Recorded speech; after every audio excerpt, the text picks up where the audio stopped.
বন্ধুরা আজকে রেসিপি হচ্ছে জ্যান্ত কাতলা মাছের ঝোল। তো একটা কাতলা মাছ বাজার থেকে নিয়ে এসেছিলাম, ওটাকে প্রথম ভাবলাম যে পেঁয়াজ দিয়ে কালিয়া করবো, তা কিন্তু না, জ্যান্ত কাতলা মাছের কালিয়া ভালো লাগবে না, তাই পাতলা ঝোল করলাম। আর রেসিপিটা সবার সঙ্গে শেয়ার করেছি, সবাই ভিডিওটা পুরোটা দেখতে থাকো, ভালো লাগবে।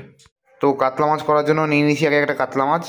তো একটা মিডিয়াম সাইজের কাতলা মাছ ভালো করে পিস পিস করে কেটে, পিস যতদূর ছোটো হয়ে গেছে পিস অনেকগুলো ছোটো করে কেটে ফেলেছি, যাই হোক পিস পিস করে কেটে নিয়েছি।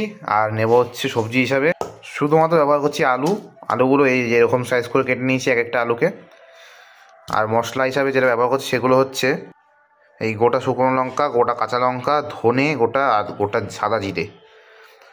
তো মাছটা ভাজার আগে আমি মাছটা নুন হলুদ মাখিয়ে নেবো ভালো করে। তো আমার মা মাখিয়ে নেবে, হলুদটা দাও।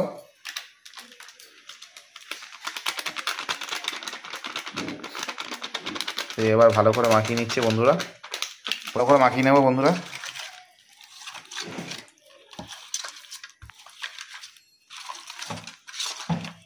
মাছটা ভালো করে মাখানো হয়ে গেছে নুন হলুদের সঙ্গে। এবার কড়াইতে তেল গরম করে নেব। তো কড়াইয়ে বসিয়ে নিয়েছি, এবার তেলটা ঢেলে নিই, তারপর দেখাচ্ছি। তো কড়াইয়ে তেল দেওয়া কমপ্লিট, এবার মাছগুলোকে একটা একটা করে ছাড়া হবে। তো মাছগুলো তেলে ছেড়ে দেবো একটা একটা করে।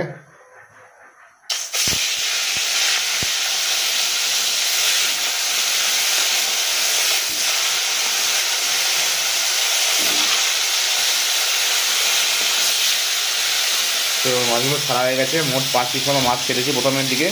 আগে এটা ভাজা হোক, তারপরে তুলে নিয়ে অন্য মাছগুলো ভাজবো ভালো করে। আচ্ছা, একটা পিঠ ভাজা ভাজা হয়ে এসছে, এবার একটা করে উল্টে নিতে হবে। মা উল্টে নিচ্ছে একটা করে মাছের পিস। মাছগুলো কড়া করে না ভাজলে যে ঝোলে ভালো টেস্ট হবে না, এটাকে লাল করে ভেজে নিতে হবে মাছগুলোকে। তো মাছটা কড়া উল্টানো হয়ে গেল। তো এই পিসটা করে ভাজা হোক, তারপর আলুগুলো ভাজা বসানো হবে, সেটা দেখাবো। মাছটা ভাজা হয়ে গেছে, একটা করে তুলে নেবো। তুলে নাও। এটা কি মাছ? কাতলা মাছ। তো বন্ধুরা, যে মশলাটা আপনাদের দেখানো হয়েছিল সেটা আমি মিক্সিতে পেস্ট করে নিয়েছি। তো এবার মাছটা রান্নার জন্য জিরে ফোড়ন দিয়ে দিলাম। জিরেটা ভালো করে ভাজা হয়ে যাক, তারপরে আলুগুলো দিয়ে দেবো। জিরেটা কালো কালো হয়ে এসছে, এবার আলুগুলো ছেড়ে দিচ্ছি।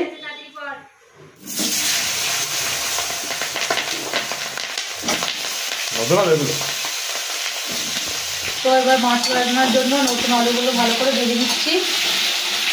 তো মশলাটার মধ্যে এবার আমি পরিমাণ মতো লবণ হলুদ দিয়ে দিচ্ছি।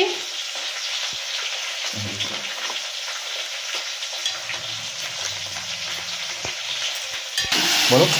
এবার আলুটা ভালো করে ভাজা ভাজা হয়ে এসছে, এবার আলুটার মধ্যে আমি মশলাটা দিয়ে দেবো।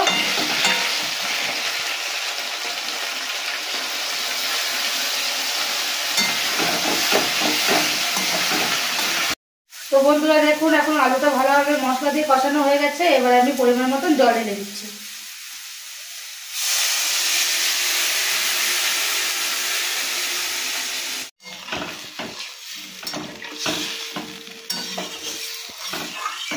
বন্ধুরা, ঝোলটা ভালোভাবে ফুটে গেছে, এবার এই ঝোলের মধ্যে আমি একে একে মাছগুলো সব দিয়ে দেবো।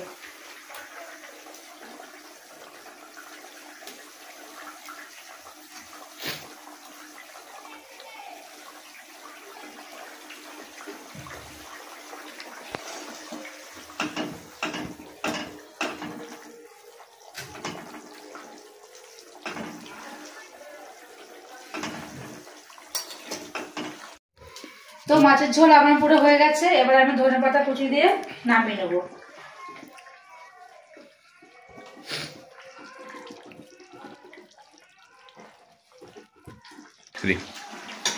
তো প্রথমে ভেবেছিলাম মাছটা কালিয়া করব, কিন্তু এটা তো জ্যান্ত কাতলা, এটা কালিয়া ভালো লাগবে না, তাই আলু দিয়ে ঝোল করলাম। তো এবার ঝোলটা ঢেলে দিচ্ছি। বন্ধুরা দেখুন কালারটা কত সুন্দর এসছে, কেমন হয়েছে দেখে বলবেন।